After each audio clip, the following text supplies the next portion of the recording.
नमस्कार, मैं हूं राजन और आप देख रहे हैं पंचायत टाइम्स। हम लोग की चुनाव यात्रा उत्तर प्रदेश में जारी है और अब हम लोग उत्तर प्रदेश की बरेली लोकसभा सीट में इलाके में बैठे हुए हैं। इससे पहले कि इस सीट के बारे में कोई तफसील दी जाए, दो तीन चीज़ें उत्तर प्रदेश की राजनीति के बारे में और चलते चलते बताते चलें। पिछले वीडियो में हमने बताया था कि यहाँ पर 80 लोकसभा सीटें हैं और 2014 के चुनाव में भारतीय जनता पार्टी ने एक बहुत बड़ा उलटफेर यहाँ पर किया था।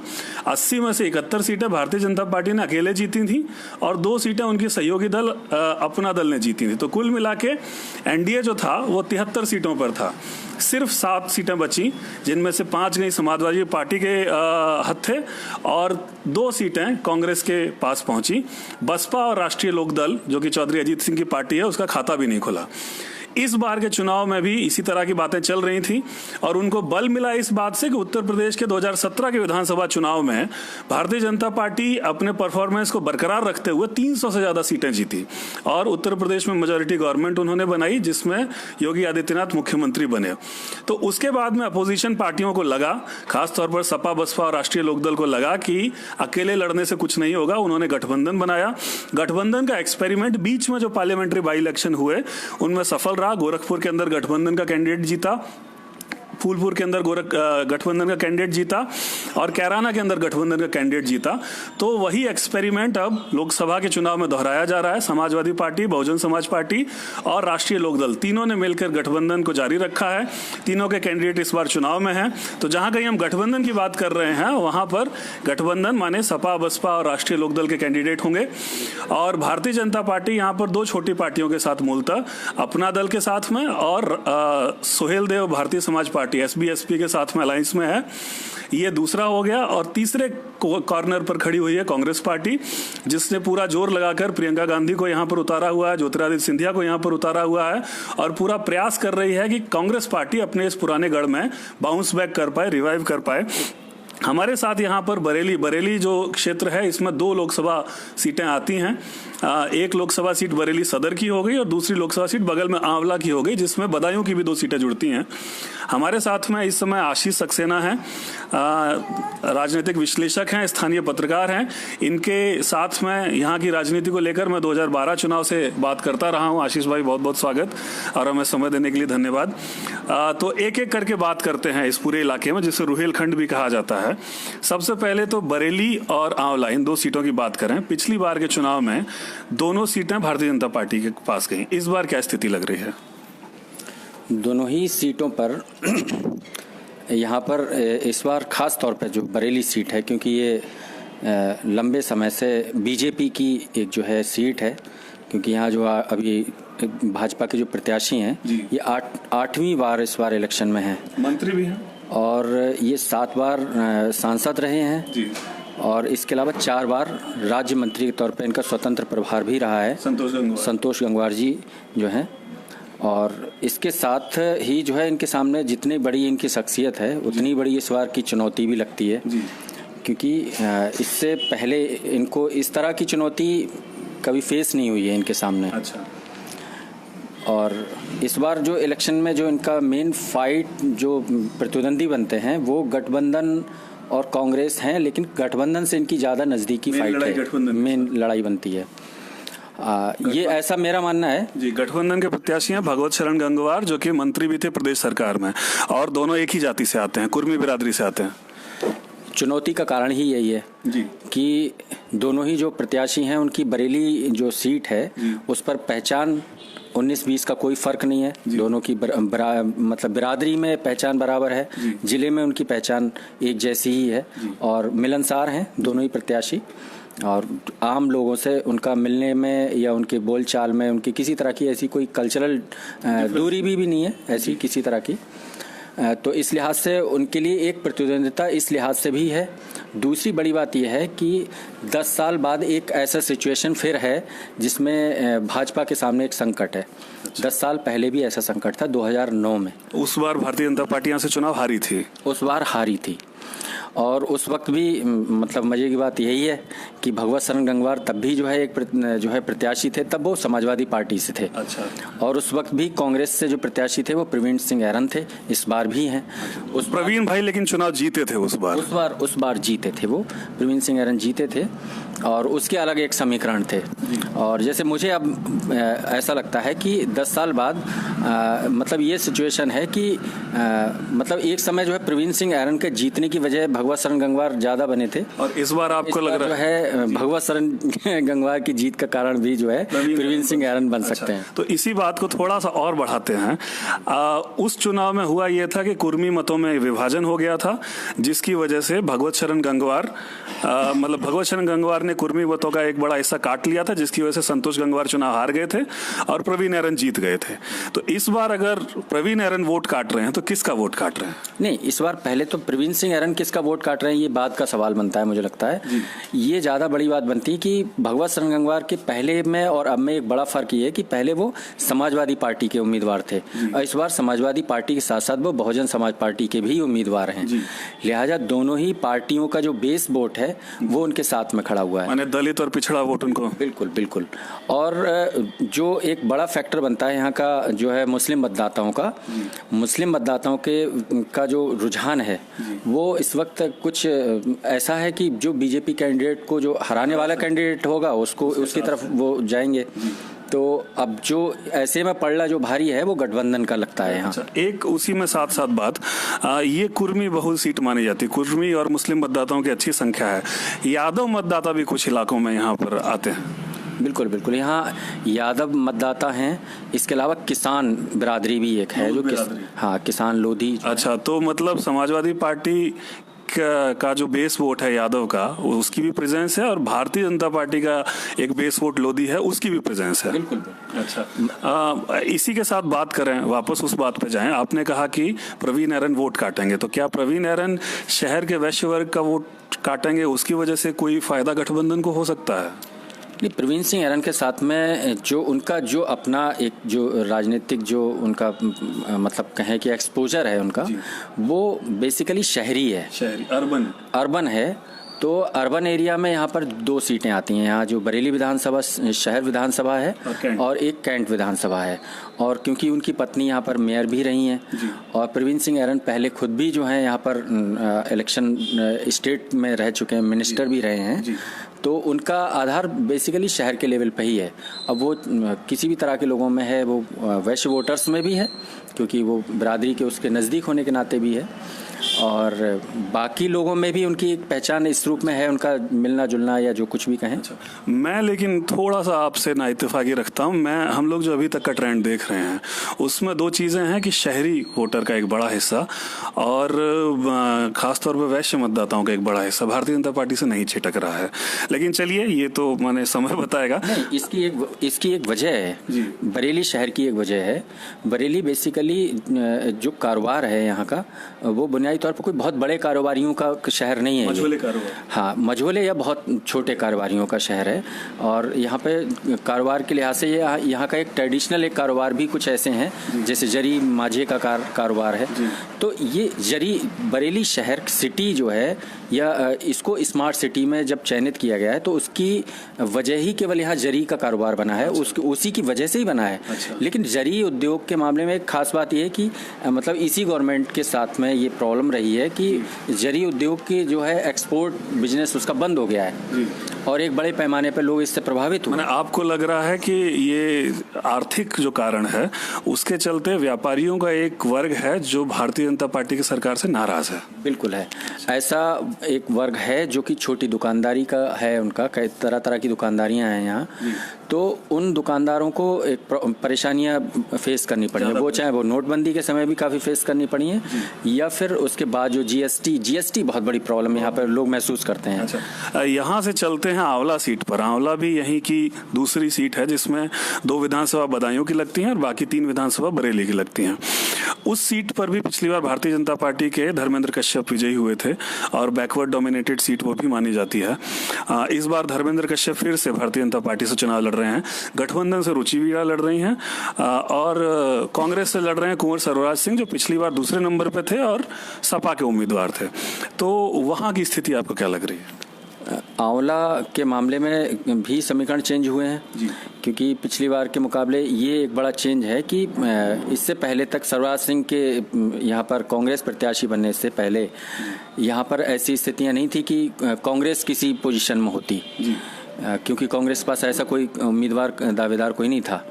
लेकिन कुंवर सर्वराज सिंह के प्रत्याशी बन जाने के बाद यहाँ सिचुएशन चेंज हुई है क्योंकि रुचि वीणा एक बाहरी प्रत्याशी हैं, तो इसका एक फैक्टर मतलब काम कर रहा है, जो कि खासतौर वो देहात क्षेत्र ज़्यादा है आंवला का जो पूरा है, वहाँ कोई बहुत बड़ा शहर जैसा कोई कस्बा या उसमें नहीं, छोटे शहर कस्बे हैं।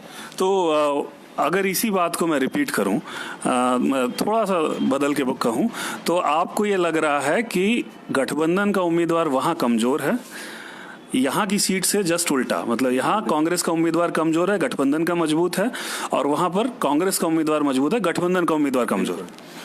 इसका एक मैंने खुद देखा यहाँ पर कि कांग्रेस की एक जो टीम है, यहाँ के जो पुराने पदाधिकारी हैं, कार्यकर्ताओं की एक जो बड़ा हिस्सा है, वो इस वक्त शहर की सीट में नहीं इन्वॉल्व है, आंवला चले गए, वो आंवला में है इन्वॉल्व। अच्छा, तो क्या आप कुछ बता रहे थे उससे संबंधित कोई सेटिंग जैसी भी चीज हो सकती है कि गठबंधन ने और कांग्रेस ने आपस में कुछ सामंजस्य किया हो कि जहां हमारा जीत सकता है वहां हम मजबूत दे रहे हैं, जहां आपका जीत सकता है वहां हम कमजोर दे रहे हैं?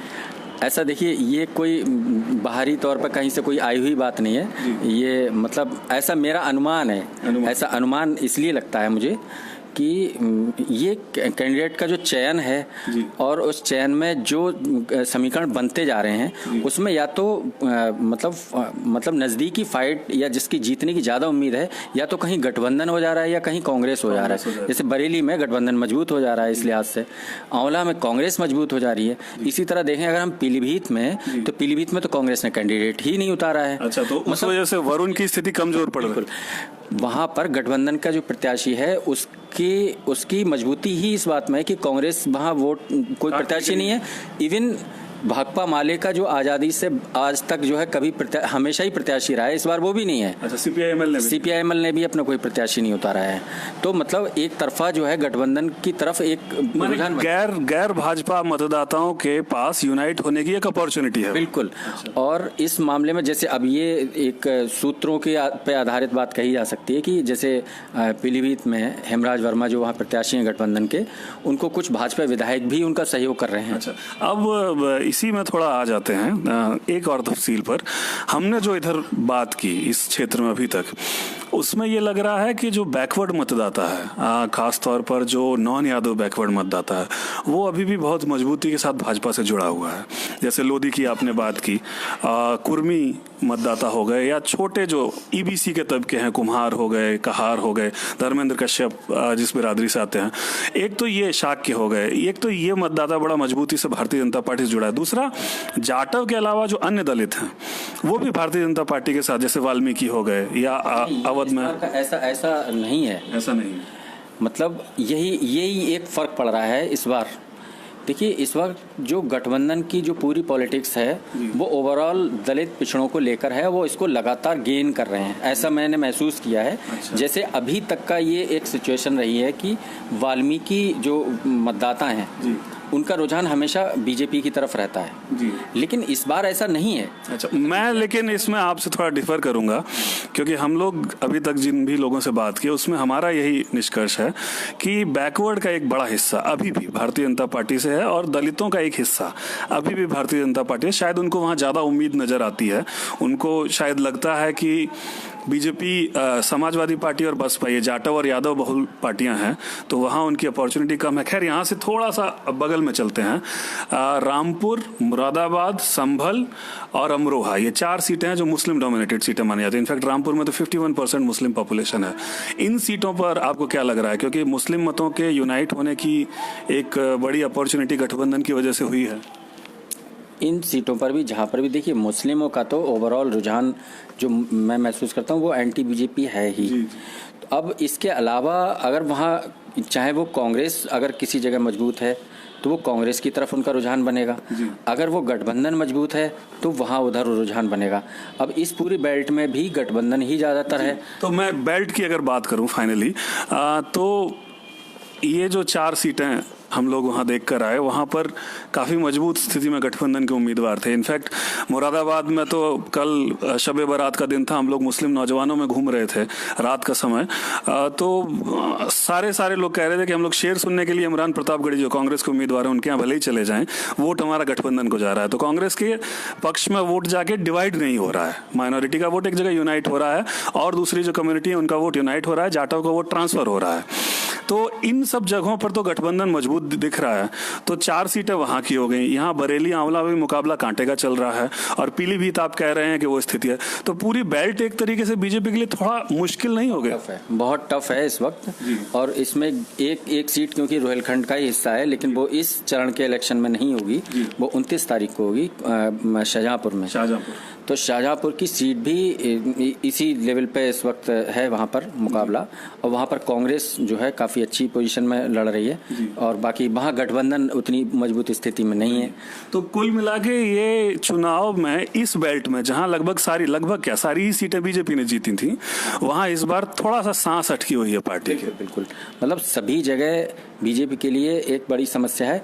अच्छा, ये एक जो कैलकुलेशन या समीकरण बनाने का जो बात है, या आपको जो फीडबैक मिला है, फीडबैक मेरे पास भी कुछ ऐसे हैं, जैसे ये बात ठीक है कि मुस्लिम मतदाताओं का रुझान किधर है, लेकिन इस बात पे ज़्यादा गौर किया जाना चाहिए कि जो दलित और बैकवर्ड के जो अलग अलग हिस्से हैं, जो अलग अलग समय पे अलग किसी दल के साथ में जुड़े रहे हैं, लेकिन आज उनमें उनके रुझानों में भी चेंजेस हैं।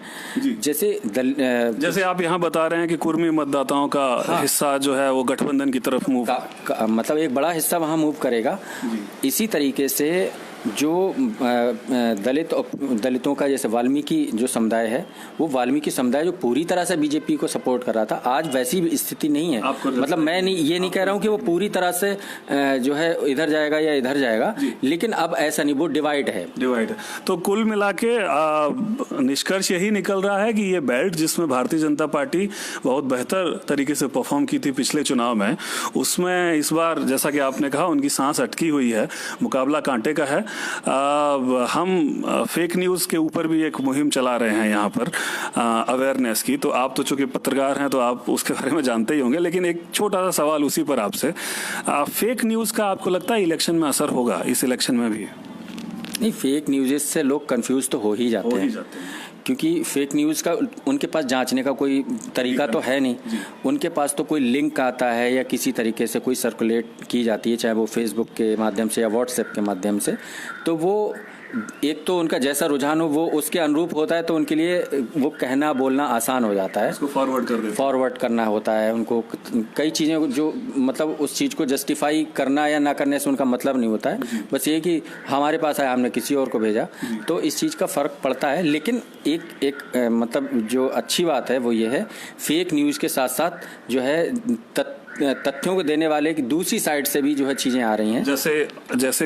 जैसे मान लीजिए अगर किसी ने कहा कि बरेली में संतोष गंगवार ने जो है यहाँ एयर टर्मिनल बनवा दिया, तो अब केवल इतना कहने से काम नहीं चलेगा, कोई कितना भी प्रचार करे, लेकिन बरेली के लोगों के लिए ये क्लियर है कि मतलब हवाई अड्डा किसने बनवाने के प्रयास किए, किसने पैसा दिया, और मतलब हकीकत बात तो ये है कि संतोष गंगवार एक अच्छे कैंडिडेट होने के बावजूद बरेली के काफ़ी बड़े संख्या में लोग ऐसा मानते हैं कि बरेली के लोगों की बीजेपी ने इंसल्ट की है, उनको केंद्रीय मंत्री ना बनाकर, केंद्रीय मंत्री नहीं बनाया, उनकी जबकि हैसियत बनती है, वो तो प्रधानमंत्री बनने लायक है। जी, तो वापस फेक न्यूज़ पर, तो आपको लग रहा है कि ऑल्ट न्यूज़ वगैरह वेबसाइट्स की भी रीच बढ़ी है जहाँ से लोग फैक्ट चेक कर सकते हैं? नहीं, ऑल्ट न्यूज़ के अलावा भी तमाम लोग जो है जांचते हैं, समझते हैं, या फिर जो ऐसे लोग हैं, जैसे कई बार मेरे पास भी कुछ लोगों के फ़ोन आते हैं कि 2-4 लोगों के ऐसे, इस बीच में ही जैसे आए, भगवत शरण गंगवार की एक वीडियो वायरल हुआ। अच्छा।